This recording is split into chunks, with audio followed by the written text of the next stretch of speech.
نہیں ہے، بہت چھوٹا سا سورہ، 12 آیتوں پر مشتمل. 12 آیتوں میں 8 خواتین کا تذکرہ ہے، 8 عورتوں کا، اور 8 عورتوں میں 4 عورتیں کائنات کی سب سے افضل ترین عورتیں ہیں. سب سے افضل، ان سے افضل پھر کوئی نہیں ہے کائنات میں. اور 4 عورتیں کائنات کی بدترین عورتیں ہیں، ان سے برا بھی کوئی نہیں ہے. تو ظاہر ہے، واضح ہے کہ 12 آیتوں پر مشتمل سورہ جس میں 8 عورتوں کا اگر تذکرہ ہے تو پھر سورہ انہی کے تذکرے میں ہو کر رہ جائے گا. چونکہ ظاہر 8 عورتوں کا تذکرہ ہے، صرف 12 آیتیں ہیں، چھوٹا سا سورہ، تو یقیناً ساری گفتگو انہی کے سلسلے میں ہے. ان میں 4 بدترین عورتوں کا تذکرہ ہے اور 4 بہترین عورتوں کا، جن میں 4 بہترین میں سے 2 کا صراحتاً ہے اور 2 کا تفسیراً. لیکن بدترین عورتوں میں 4 کا باقاعدہ صراحتاً تذکرہ ہے، اور یہیں سے باقاعدہ گفتگو شروع ہو جاتی ہے. یا ایھا النبی، سورہ تحریم کا آغاز یہیں سے ہے. بسم اللہ الرحمن الرحیم. یا ایھا النبی لما تحرم ما حل اللہ لک تبتغی مرضات ازواجک. اے پیغمبر، ہمارے پیغمبر حضرت محمد مصطفیٰ صلی اللہ علیہ وسلم، لہذا یہ بھی بہرحال اچھی یوں گفتگو رہے گی کہ کم سے کم 4 سب سے بہترین عورتیں کون سی ہیں وہ بھی ہمیں اس سورہ کے ذہن میں معلوم ہو جائے گا، اور 4 بدترین عورتیں کون سی ہیں وہ بھی یہی سے. تو یہیں سے پیغمبر سے خطاب ہے. یا ایھا النبی، اے پیغمبر، اے نبی، لما تحرم ما حل اللہ لک تبتغی مرضات ازواجک. اے پیغمبر، آپ نے اپنے اوپر اس چیز کو کیوں حرام کر لیا ہے. لما تحرم ما حل اللہ لک، اس چیز کو اپنے اوپر کیوں حرام کر لیا ہے. ما حل اللہ لک، کہ جس کو اللہ نے آپ کے لیے حلال کیا تھا. تبتغی مرضات ازواجک، اپنی بعض بیویوں کے کہنے میں آ کر. یہیں سے خداوند عالم بعض بری عورتوں کا تذکرہ ظاہر شروع کر دیتا ہے. بری عورتیں کیسے واضح ہوا کہ ظاہر خدا اپنے اس پیغمبر کو کہ جس کو کبھی پیار میں، لاڈ میں، محبت میں کبھی طٰہٰ کہہ رہا ہے، کبھی یاسین کہہ رہا ہے، کبھی مدثر کہہ رہا ہے، کبھی مزمل کہہ رہا ہے، لیکن یہاں پہ آنے کے بعد پیغمبر کا نام تک نہیں لیتا بلکہ باقاعدہ لقب سے نہیں عہدے سے خطاب ہے. یا ایھا النبی، اب لاڈو پیار نہیں ہے، اب باقاعدہ اس منصب سے پکارا جا رہا ہے جس کا نبی فائز ہے، نبی کہہ کر پکارا جا رہا ہے. یعنی اب جو ہے باقاعدہ جھنجھوڑا جا رہا ہے. اب لاڈ پیار ایک طرف، کیوں؟ آیت کے تیور دیکھیں کہ اے پیغمبر، آپ نے اپنے اوپر وہ چیزیں کیوں حرام کر لی ہیں کہ جس کو اللہ نے حلال کیا تھا. یہ ایک لمحہ فکریہ ہے کہ پیغمبر جس کے بارے میں ہم عصمت کے قائل ہیں، جس کو ہم اولو العزم پیغمبر مانتے ہیں، جس کو ہم تمام نبیوں کا سردار مانتے ہیں، جس کو اللہ کا محبوب ترین بندہ مانتے ہیں، جو سب سے اعلیٰ و افضل ہے کائنات میں، اس سے اس طرح سے خطاب ہو کہ جس کو اللہ نے حلال کیا ہے اس کو تم نے اپنے اوپر حرام کیوں کر لیا ہے. یعنی ایک باقاعدہ ہر مسلمان کا ذہن یہاں پہ باقاعدہ ایک آمادہ ہوتی کیا کیفیت ہے، کیا ماجرا ہے کہ اللہ کی حلال کی ہوئی شے کو ہمارا نبی نعوذ باللہ حرام کر رہا ہے. یہ ماجرا کیا ہے، وجہ کیا ہے؟ فقط یوں ہی نہیں کہ باقاعدہ حلال الہی کو حرام پیغمبر خود کرے، ایک الگ مسئلہ ہے. آگے کا جملہ تبتغی مرضات ازواجک، اپنی بعض بیویوں کے کہنے میں آ کر، یعنی آیت یہ بتانا چاہتی ہے کہ پیغمبر کے گھر میں کچھ ایسی بیویاں تھیں جو حلال الہی کو حرام کرانا چاہتی تھیں. ظاہر ہے یہاں سے آیت یہ بتا رہی ہے تبتغی مرضات ازواجک، اپنی بعض بیویوں کے کہنے میں آ کر آپ نے حلال الہی کو حرام کیوں کر دیا ہے. اب ظاہر ہے کوئی مسئلہ کھیل نہیں ہے، شریعت ہے. لہذا اگر ذرا سا بھی ادھر سے ادھر ہوگا تو خداوند عالم اب وہ لاڈ پیار ایک طرف رکھ دے گا. چونکہ اب شریعت کا معاملہ ہے، اب حلال و حرام کا معاملہ ہے، لہذا فوراً خطاب کیا ہے یا ایھا النبی، یا پیغمبر. تو اب یہ اتنا عظیم مرحلہ ہے کہ باقاعدہ ہر مسلمان اس آیت پہ جانے کے بعد غور کرنے پر مجبور ہو جاتا ہے کہ ماجرا کیا ہے، کہ حلال الہی کو ہمارا پیغمبر حرام کر رہا ہے۔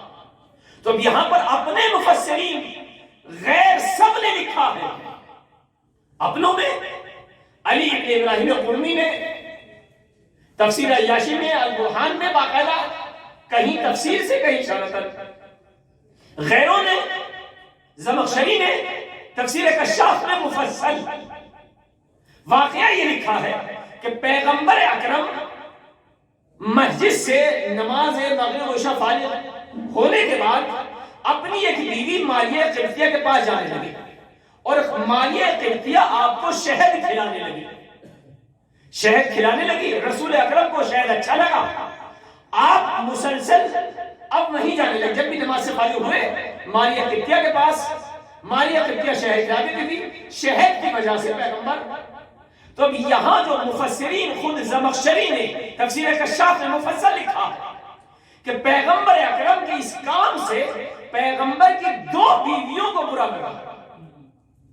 زمخشری نے لکھا ہے، شیعوں نے تو لکھا ہی لکھا ہے، پیغمبر اکرم کی 2 بیویوں کو برا لگا۔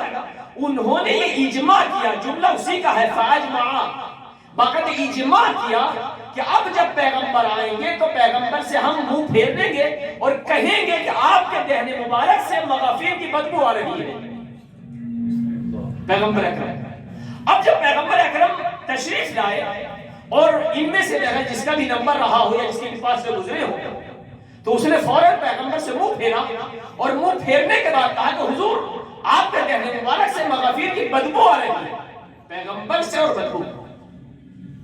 پیغمبر نے جب یہ دیکھا کہ ایک کے پاس گئے اس نے بھی کہا بدبو آ رہی ہے، دوسری کے پاس گئے اس نے بھی کہا بدبو آ رہی ہے، تو پیغمبر نے کہا کہ ٹھیک ہے آج سے ہم شہد نہیں کھائیں گے۔ شاید وجہ یہ ہوئی ہو کہ شہد کی مکھی مغافیر کے درخت سے عرق لاتی ہو اور شہد بناتی ہو، اس کے شہد کا اثر ہمارے منہ میں اور سے بدبو، آج سے ہم شہد نہیں کھائیں گے۔ ادھر پیغمبر نے ارادہ کیا، ادھر فوراً آیت نازل ہو گئی، یا ایھا النبی لما تحرم ما احل اللہ لک، اے پیغمبر آپ حلال الہی کو حرام کیوں کر رہے ہیں؟ یعنی واضح ہو گیا کہ کوئی شرعی مسئلہ نہیں تھا کہ پیغمبر حلال الہی کو حرام کر رہے ہوں یا حرام کو حلال نہیں، ایک فقط شہد کا مسئلہ تھا جو اپنے اوپر انہوں نے حرام کیا، شریعت میں نہیں، کسی کو حکم نہیں دیا تھا، کوئی شرعی حکم نہیں تھا، اپنے اوپر ارادہ یہ کیا تھا کہ آج سے ہم شہد نہیں کھائیں گے، لیکن فوراً آیت نازل ہو گئی۔ یہاں پہ فقط یہی تک نہیں بلکہ آیت نے یہ اندر کی کیفیت ظاہر کی کہ کچھ پیغمبر کے گھر میں ہیں ایسی کہ جو حلال الہی کو حرام کرانا چاہتی ہے۔ آیت یہیں پہ نہیں رکی، اب آیت اگلا مرحلہ یہ ہے، چونکہ فقط 12 آیتیں اور باقاعدہ 8 عورتوں کا تذکرہ، تو مسلسل آیتوں میں اب انہی 2 عورتوں کا تذکرہ جن کے یہ واقعہ ہے، یہیں سے آگے آیتیں اور آگے بڑھتی، یہی دوسری تیسری چوتھی آیت کہ پیغمبر نے پھر ماریہ قبطیہ کو، ماجرا کیا ہے اس کے پیچھے، ماریہ قبطیہ کہ یہاں فقط شہد کھانے نہیں جا رہے ہیں، اپنے بعد والے واقعات ماریہ قبطیہ کو بتاتے ہیں کہ میری وفات کے بعد یہ ماجرا ہونے والا ہے۔ خلافت کے سلسلے میں سید کونین کے سارے واقعات بیان، ان میں سے ایک خاتون، ان 2 میں سے جن کو مغافیر کی بدبو آ رہی تھی، تفسیر کشاف نے نام بنام لکھا ہے، لہذا زیادہ پریشان ہونے کی ضرورت نہیں ہے، آپ کے تو ذہنوں میں پہلے ہی سے ہے کہ وہ 2 کون ہیں۔ لہذا یہاں پہ ان میں سے ایک نے دروازے کے پیچھے سے سننا شروع کیا کہ حضور اکرم کیا ماریہ قبطیہ کو روزانہ داستانیں سناتے ہیں کہ میرے بعد اس دنیا میں کیا کیا ہونے والا۔ اس نے دوسری کو بیان کیا، دوسری نے اپنے باپ سے کہا، اس کے باپ نے اس کے باپ سے کہا، اور بات جو تھی عام ہونے لگی۔ پیغمبر نے آ کے ان دونوں کو ڈانٹا، دونوں بیویوں کو، اس کو خطاب کر کے کہ جس نے پردے کے پیچھے سے سنا تھا، وہ گھبرا کے کہنے لگی یا رسول اللہ یہ ماجرا آپ کو کس نے بتایا ہے؟ تو تیسری آیت سورۃ تحریم کی، نبأنی العلیم الخبیر، مجھے اس پروردگار نے بتایا ہے کہ سب چیزیں جانتا ہے، یعنی وہاں سے وحی نازل ہو گئی۔ اب چوتھی آیت یہ ہے، چوتھی آیت کہ جس میں 2 آیتیں، 2 بیویاں اور اشعار ہوتی ہیں، ان تتوبا الی اللہ فقط سقط قلوبکما، اے نبی کی 2 بیویوں، ان تتوبا تسنیہ کا صیغہ ہے، چونکہ سب کے سب طالب علم ہے، علم ہے، ان تتوبا الی اللہ، اے نبی کے دونوں بیویوں تم توبہ کرو، فقط سقط قلوبکما، تم دونوں کے دل ٹیڑھے ہو گئے ہیں۔ یہ قرآن کریم کی آیتیں ہیں، حدیث نہیں ہے، خطابت نہیں ہے، خود قرآن کہہ رہا ہے اے نبی کی دو بیویوں تم توبہ کر لو، تمہارے دل ٹیڑھے ہو گئے ہیں۔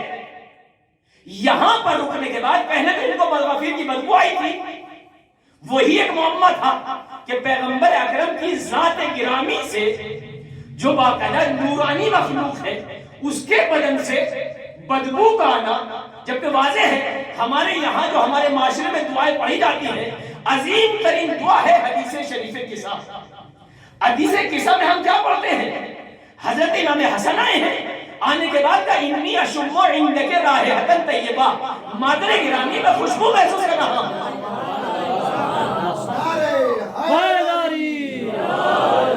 امام حسین آئے ہیں، انہوں نے بھی یہ کہا انی اشم عندک رائحۃ طیبہ کأنها رائحۃ جدی رسول اللہ، فقط خوشبو ہی نہیں ہے، ہمارے نانا رسول خدا کی خوشبو ہے۔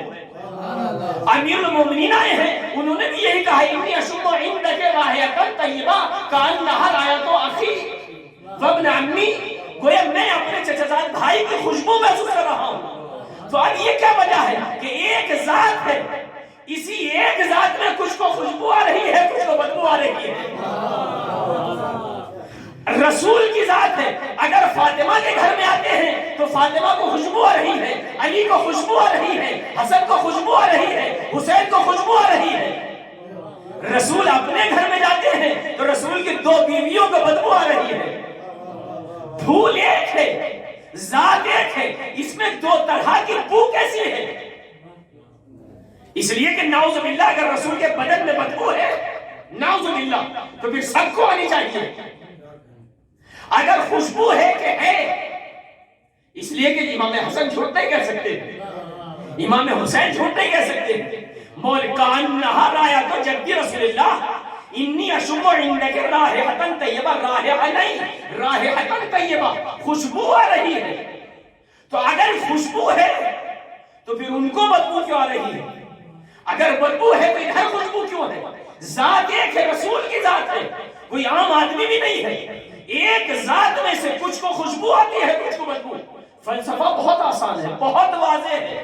ایک چھوٹی سی مثال ابھی ممکن ہے اسی افطاری میں انتظام ہو، نہ بھی ہو تو آپ لوگ معمولاً کھانے کے بعد علماء کی سنت ہے حلوہ ضرور کھاتے ہیں۔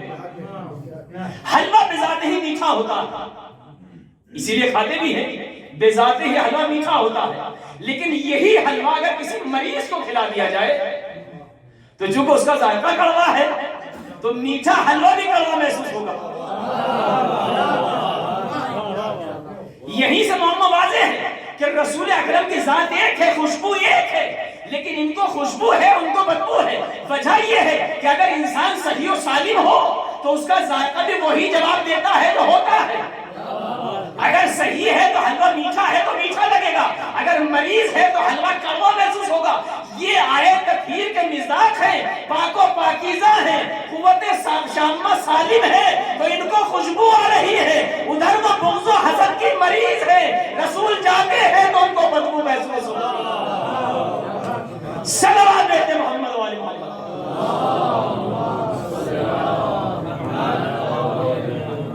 ورنہ پھر قرآن کریم کی آیت ان تتوبا الی اللہ، اے نبی کی دونوں بیویوں تم توبہ کر لو، فقط سغت قلوبکما، تم دونوں کے دل ٹیڑھے ہو چکے ہیں۔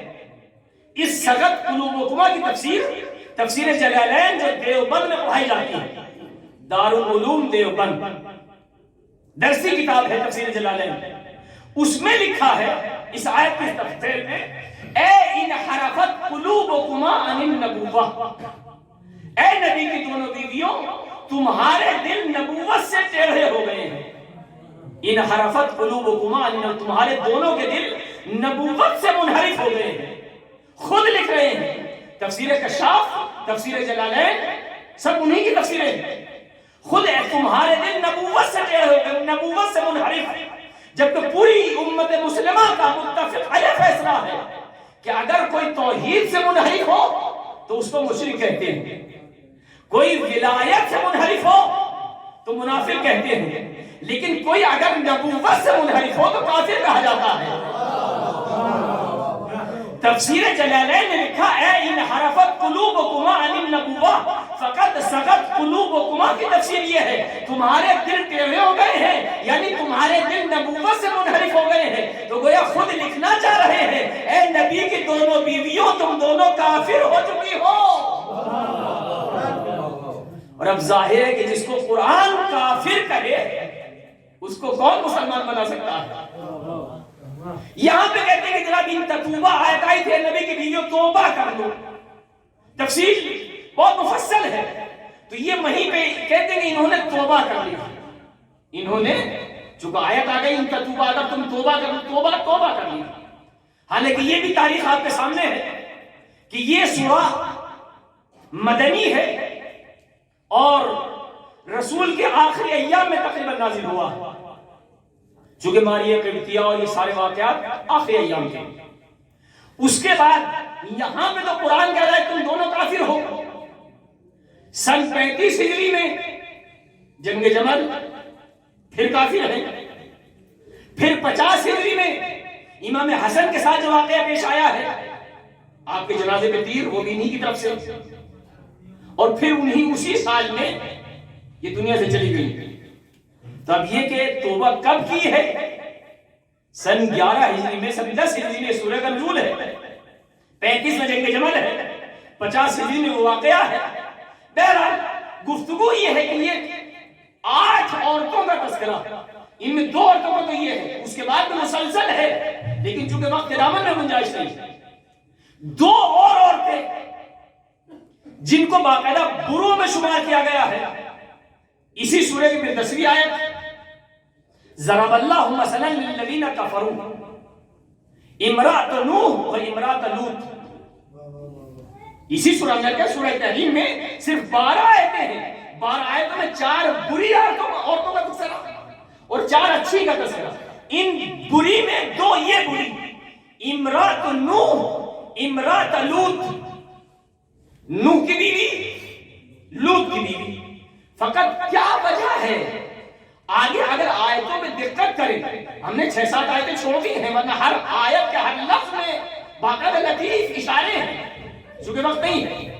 یہاں پہ فقط یہ نہیں کہ ضرب اللہ للذین کفروا، اللہ مثلا بیان کرتا ہے ان عورتوں کی، جو ان لوگوں کی جو کافر ہیں۔ ایک امرأۃ نوح امرأۃ لوط، فقط یہی نہیں، کانتا تحتین من عبادنا صالحین، یہ 2 عورتیں ہمارے 2 بندوں کے تحت نیچے تھی۔ کیوں؟ پالنے والے یہ طالب علموں کے لیے اس طرح کے ایسے الفاظ بیان کر کے ماہ رمضان میں، روزے کے عالم میں طلبہ کے سامنے ایسے عجیب، یعنی بہت باریک الفاظ ہیں۔ یہ 2 عورتیں کانتا، یہ 2 عورتیں کانتا تحت عبدین، ہمارے 2 بندوں کے نیچے تھی۔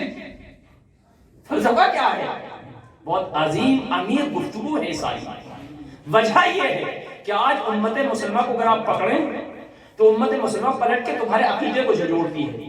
کیا کہ جناب تمہارا شیعوں کا عقیدہ ہے کہ جو امام حسین کی زری سے مس ہو جائے گا وہ نجات پا جائے گا، زری سے مس ہوا۔ تم اگر یہ کہہ رہے ہو کہ یہ جس کو بدبو آ رہی تھی، یہ جو جنگ جمل میں گئی ہے، یہ جس نے تیر برسائے ہیں، یہ کانتا تحتا رسول کے نیچے رہی ہے، جب تمہارا عقیدہ یہ ہے کہ فطرس کے حوالے سے مسحوں کے نجات پا سکتا ہے، آج کا شیعہ زری سے مسحوں کے نجات پا سکتا ہے، تو اس نے تو گہوارہ یا زری نہیں، خود بدن رسول کو مس کیا ہے۔ تمہارا عقیدہ جھنجھوڑا ہے، شیعوں کا عقیدہ کہ جس نے رسول کا بدن مس کیا ہو وہ کچھ بھی کر لے جہنم میں نہیں جا سکتی ہے، کچھ بھی کر لے جہنم میں نہیں جا سکتی۔ جو تم شیعوں کا عقیدہ یہ ہے کہ جو زری کو مس کر لے جہنم میں نہیں جائے گا، جو تابوت کو مس کر لے جہنم میں نہیں جائے گا، جو علم کو مس کر لے جہنم میں نہیں جائے گا، تو جس نے بدن رسول کو مس کیا ہو۔ تو یہاں آیت نے اسی ضمیر کو، اسی مزاج کو جھنجھوڑا ہے کہ ہم نے دیکھو وہاں پہ صاف صاف کہا کہ فقط یہ نہیں کہا کہ نبی کی بیویاں تھی، نہیں، کانتا تحت عبدین، ہمارے 2 نیک بندوں کے نیچے تھی۔ یعنی ہم خود کہہ رہے ہیں کہ دو نبیوں کے بدن سے ٹچ ہوتی تھی. وقیل ادخلا، ان سے کہا جائے گا جاؤ داخل ہو جاؤ فی النار مع الداخلین، جہنم میں جاؤ جہنم میں جانے والوں کے ساتھ. سورہ تحریم کی 10 آیت. پروردگار یہ کیا معاملہ ہے جو تیرے خاص بندوں کے نیچے بدن سے بدن ٹچ رہے ہو؟ یہ کہیں اور نہیں لے جا رہا تھا خدا تعالیٰ کے پاس، آپ کو اس عقیدے کی طرف لانا چاہ رہا تھا کہ دیکھیے بدن سے ٹچ ہونا تنہا کافی نہیں ہے، بلکہ عقیدہ رکھنا اصل اہم ہے. ورنہ بدن سے ٹچ ہونے میں ضروری آپ اگر باقاعدہ تاریخ اسلام کا جائزہ لیں تو پیغمبر اکرم کے پاس یا اور آپ کو قریب کر دیں، امیر المومنین نے ابو جہل کے تماشا مارا ہے یا نہیں مارا ہے؟ علی کا ہاتھ ابو جہل سے ٹچ ہوا ہے یا نہیں ہوا ہے؟ تو اگر تنہا ٹچ ہو جانا نجات کا باعث بن جاتا تو سارے کافر نجات پا جاتے. شمر نے امام حسین کا سر قلم کیا ہے، بدن ٹچ ہوا ہے یا نہیں ہوا ہے؟ شمر امام حسین سے بدن ٹچ ہوا یا نہیں ہوا؟ یا جتنے لوگوں نے بھی امام حسین کا سر لو کے نیزہ پہ چڑھایا ہے، وہ ہاتھ میں لے کے چڑھایا ہے، ان کا بدن ٹچ ہوا یا نہیں ہوا ہے؟ تو پھر تو اگر فقط تنہا بدن ٹچ ہو جانا نجات کا سبب ہے تو پھر تو جتنے بھی قاتلین ہیں سب کے سب نجات یافتہ ہے کہ سب کا بدن ٹچ ہوا ہے. تو یہاں کانتا تحت عبدین، مقصد یہ ہے کہ تنہا نبی کے بدن سے ٹچ ہونا کمال نہیں ہے، کمال یہ ہے کہ نبی پہ عقیدہ و ایمان بھی رکھتی ہے یا نہیں رکھتی. بہت امیر گفتگو ہے یہاں پہ میں اور، لیکن چونکہ وقت دامن گنجائش نہیں ہے. ضرب اللہ مثلا للذین آمنوا، اب 11ویں آیت اللہ مثال بیان کر رہا ہے ان لوگوں کے لیے جو ایمان لائے ہیں. امرأت فرعون، نیک اچھی عورتوں میں شروع ہو جائے، 4 عورتیں بری ہو گئی، 2 رسول اکرم کی بیویاں، فقط سقط قلوبکما کے ذریعے سے نبی کی 2 بیویاں، 2 نوح اور لوط کی بیوی، یہ 4 بیویاں جو بدترین بیوی ہے کائنات میں. 2 اچھی بیوی جن میں تذکرہ ضرب اللہ مثلا، اللہ مثال بیان کر رہا ہے للذین آمنوا، مومنین کے لیے. ان میں پہلی عورت امرأت فرعون، فرعون کی بیوی ہے آسیہ بنت مزاحم.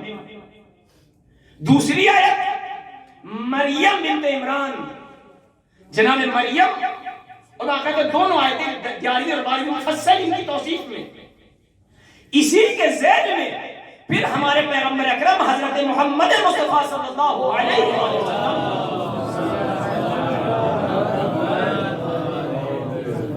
مسلسل احادیث پیغمبر ہیں کہ پیغمبر اکرم نے ارشاد فرمایا کہ کائنات میں صرف 4 عورتیں کامل ہیں، صرف 4 عورتیں کامل ہیں. ان میں آسیہ بنت مزاحم فرعون کی بیوی، مریم بنت عمران جناب عیسیٰ کی والدہ، جناب خدیجہ الکبریٰ اور جناب فاطمہ زہرا سلام اللہ علیہا. پیغمبر اکرم نے، لہذا ہم اسی حدیث اور اس سلسلے میں باقاعدہ متعدد حدیث کو سامنے رکھتے ہوئے اپنے گفتگو کو یہاں پہ لائے ہیں کہ پیغمبر نے فرمایا کائنات میں فقط 4 عورتیں کامل ہیں. ان 4 کے جو فضائل پیغمبر نے بیان کیے ہیں باقاعدہ ہر ایک کے جدا جدا اور باقاعدہ مفصل گفتگو میں، حتیٰ کہ ان میں سے جب پیغمبر کے سامنے اس زوجہ کا انتقال ہو جاتا ہے جناب خدیجہ کا، اور آپ مدینے میں ہجرت کر کے آتے ہیں، پیغمبر کو اگرچہ بہت سی بیویاں ملتی ہیں اور ان میں سے ایک یہ بیوی بھی جس کا تذکرہ ہم نے پہلے کیا ہے ان سقط قلوبکما کے ذیل میں، باقاعدہ پیغمبر کو بار بار ٹوکتی ہے کہ حضور آپ اس بوڑھی عورت کا تذکرہ کرتے رہتے ہیں. بوڑھی عورت جناب خدیجہ کا تذکرہ، جبکہ آپ کو اللہ نے جوان عورتیں عطا کی ہیں. یہ خود اپنی طرف اشارہ کر کے کہ اللہ نے آپ کو جوان، آپ اس بوڑھی کا تذکرہ. تو پیغمبر کے باقاعدہ جو فضائل ہیں جناب خدیجہ کے سلسلے میں پیغمبر کی زبان پہ کہ خدیجہ نے میری اس زمانے میں تائید کی ہے، تصدیق کی ہے کہ پوری دنیا میری تکفیر اور مجھے جھٹلا رہی تھی. جب کوئی مجھے نہیں مان رہا تھا اس وقت خدیجہ نے میری تائید کی ہے. جب پوری دنیا نہ یہ کہ مجھ سے بھاگ رہی تھی بلکہ مجھے دور کرنے کی کوشش کر رہی تھی، پابندیاں لگا رہی تھی، کانٹے بچھا رہی تھی، ایسے عالم میں خدیجہ نے اپنے مال کے ذریعے سے میری خدمت کی، اپنا پورا مال میرے دین اور میری راہ میں لٹایا ہے۔ جہاں پوری دنیا کانٹے بچھا رہی ہے میری راہ میں، وہاں خدیجہ باقاعدہ مال و دولت نثار کر رہی ہے۔ خدیجہ نے یعنی وہ تمام کے تمام کمالات جو جناب خدیجہ کے پیغمبر کی زبانی ہے، اور اس کے بعد پھر پیغمبر نے خداوند عالم کی جانب سے آنے والے پیغامات، پیغمبر کی جانب سے آنے والے، خدا کی جانب سے آنے والے سلام کہ باقاعدہ جبرائیل جب بھی میرے پاس آئے ہیں، اور گھر میں ہم اور خدیجہ کے علاوہ کوئی نہیں ابتدائی بعثت میں، تو باقاعدہ خود خداوند عالم کا سلام جناب خدیجہ کی خدمت میں جبرائیل پیش کیا کرتے ہیں، اور وہاں سے پورے کے پورے فضائل ہیں۔ چونکہ وقت کے دامن میں گنجائش نہیں ہے، وقت تمام ہو چکا ہے، اذان کا وقت ہونے والا ہے، افطار کا ٹائم ہے۔ جیسے یہیں پہ جب یہ خدیجہ دنیا سے جا رہی ہے تو چند وصیتیں ہیں، ان میں ایک وصیت جناب خدیجہ مورخین لکھتے ہیں کہ فَأَشَارَتْ بِيَدَيْهَا إِلَيْهَا، جناب خدیجہ نے اپنے ہاتھ سے جناب فاطمہ کی طرف اشارہ کیا اور جملہ کہا کہ یا رسول اللہ، میں دنیا سے جانے والی ہوں، میرے بعد یہ بچی یتیم ہو جائے گی۔ ظاہر ہے چھوٹی سی بچی ہے جناب فاطمہ، یا رسول اللہ میرے بعد یہ بچی یتیم ہو جائے گی، اس کا خیال رکھنا، اور اتنا خیال رکھنا کہ اس کو کوئی تماچے نہ مارے۔ یہ وصیت جب میں نے خود نے پڑھی ہے، جناب خدیجہ کی وصیتوں میں سے ایک وصیت، یا رسول اللہ میری فاطمہ کا اتنا خیال رکھنا کہ اس فاطمہ کو کوئی تماچے نہ مارے، تو خود عجیب سا تصور ہو جاتا ہے کہ یقیناً رسول اکرم نے تو خیال رکھا ہوگا کہ جب تک رسول زندہ رہے ہیں تب تک فاطمہ کے کوئی تماچے مارنے والا نہیں ہے، لیکن رسول کے جانے کے بعد اب عالم یہ آ جاتا ہے کہ ابھی رسول کی قبر کی مٹی خشک نہیں ہوئی تھی کہ ظالم رسول فاطمہ کے دروازے پہ لکڑی لے کے جمع ہو جاتے ہیں، اور جمع ہونے کے بعد فاطمہ کے گھر کے دروازے میں آگ لگا دیتے ہیں، اور آگ لگانے کے بعد علی کے گلے میں رسی کا پھندا ڈال کے لے جانا چاہتے ہیں۔ تاریخ کہتی ہے کہ ایک مرتبہ فاطمہ اٹھی، اور اٹھنے کے بعد جب فضہ سے پوچھا، فضہ اے ابو الحسن کا بی بی، ارے ظالم علی کے گلے میں رسی کا پھندا ڈال کے لے گئے ہیں۔ فاطمہ اپنا غم بھول جاتی ہے، ایک مرتبہ مسجد کی طرف دوڑی، جا کے دیکھا کہ علی کو کھینچ کے لے جایا جا رہا ہے۔ تاریخ کہتی ہے ارے فاطمہ آگے بڑھی اور علی کے بنتے کمر کو پکڑ لیا، اب فاطمہ روکنا چاہتی ہے، ادھر سے وہ کھینچنا چاہتے ہیں۔ ایک مرتبہ اسی دوران علی کو کھینچا جا رہا ہے کہ ایک ظالم نے کہا، اے اپنے غلام سے کہتا ہے ارے کیا کھڑا دیکھ رہا ہے۔ ایک مرتبہ غلام نے ارے تلوار کو نکالا اور تلوار کے الٹی طرف سے فاطمہ کے ہاتھوں پہ مارنا شروع کیا، فاطمہ زمین پہ گر جاتی ہے۔ ارے شاید وصیت یاد آئی ہو، اے مادر گرامی آپ نے وصیت کی تھی، ارے بابا نے تو خیال رکھا، لیکن بابا کی آنکھیں بند ہوتے ہی فاطمہ بے ہوش ہو کے گری۔ اجرکم اللہ جزاکم ربکم خیر الجزا۔ یہاں پہ جناب فاطمہ گر جاتی ہے، لیکن علی کو مسجد میں لے کے گئے۔ ادھر فاطمہ کو پھر افاقہ ہوا ہے، اب جو فاطمہ دربار میں جاتی ہے تو فاطمہ نے وہ منظر دیکھا جو خدا کسی بیوی کو نہ دکھائے۔ علی کے سر سے امامے کو اتارا جا چکا ہے، علی کے سر سے امامے کو اتارا جا چکا ہے۔ خالد بن ولید تلوار لیے کھڑا ہے اور آواز دے رہا ہے علی بیعت کر لو ورنہ تمہارے سر کو جدا کر دیا جائے گا۔ ایک مرتبہ فاطمہ نے وہ منظر دیکھا، ارے منظر دیکھ کے برداشت نہ کر پائی، ایک جملہ کہا، ظالموں ارے میری اوقات اللہ کے نزدیک ناقے سالے کے بچے سے کم نہیں ہے کہ اگر میں ایک چیخ ماروں تو ابھی قیامت برپا ہو جائے گی۔ ایک مرتبہ فاطمہ نے اتنا جملہ کہا، علی کی آنکھوں نے چاروں طرف دیکھا کہ مسجد نبوی کی دیواریں بلند ہونے لگتی ہیں۔ ایک مرتبہ علی ارے سلمان سے کہتے ہیں، سلمان فاطمہ کو جا کے روکنے بد دعا نہ کرے۔ سلمان دوڑے، اے شہزادی مولا کی فرمائش ہے بد دعا نہ کرنا۔ فاطمہ نے حکم علی سنا، ارے تڑپ کے زمین پہ گری، ایک جملہ کہا، یا بتا صبت علیہ مسائب اللہ انہا صبت علیہ میں سرنا لے آئے۔